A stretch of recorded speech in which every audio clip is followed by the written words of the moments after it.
விஜயநகர பேரரசு பற்றி பார்க்கலாம். இந்த விஜயநகர பேரரசை யார் உருவாக்கியிருப்பாங்க அப்படின்னா ஹரிஹரர் புக்கர் அப்படிங்கிற சகோதரர்கள் துங்கபத்ரை நதிக்கரையில் உருவாக்கியிருப்பாங்க. காலம் 1336. உதவி பண்ணவங்க மாதவ வித்யாரண்யர்.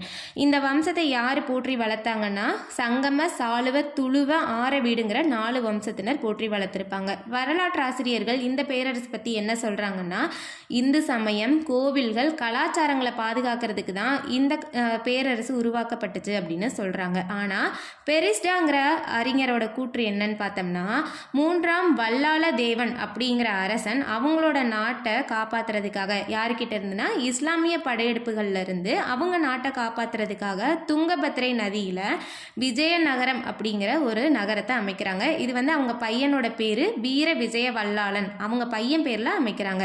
இந்த நகரத்தை தான் பின்னாடி விருப்பாட்சபுரம், ஹோசப்பட்டணம், வித்தியநகரம், விஜயநகரம் அப்படின்லாம் சொல்கிறாங்கன்னு சொல்கிறாங்க. இப்படி சொன்னவங்க யாருன்னா பெரிஸ்டாங்கிற அறிஞர். ஓகேங்களா?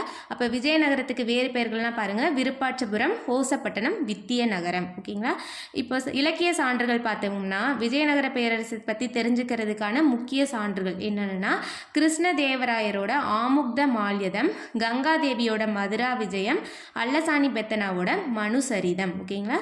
இது இல்லாமல் அயல்நாட்டு பயணிகளோட குறிப்புகள் என்னென்னு பார்த்தோம்னா மொரோக்கோ நாட்டை சேர்ந்த இபின் பதூதா, வெனிஷிய பயணி நிக்கோலோ காண்டி, பாரசீக பயணி அப்துர் ரசாக் அப்படிங்கிற 3 வெளிநாட்டு பயணிகள் விஜயநகர பேரரசோட சமூக பொருளாதார நிலையை அவங்களோட பயண குறிப்புகளில் தெரிவிச்சிருக்காங்க.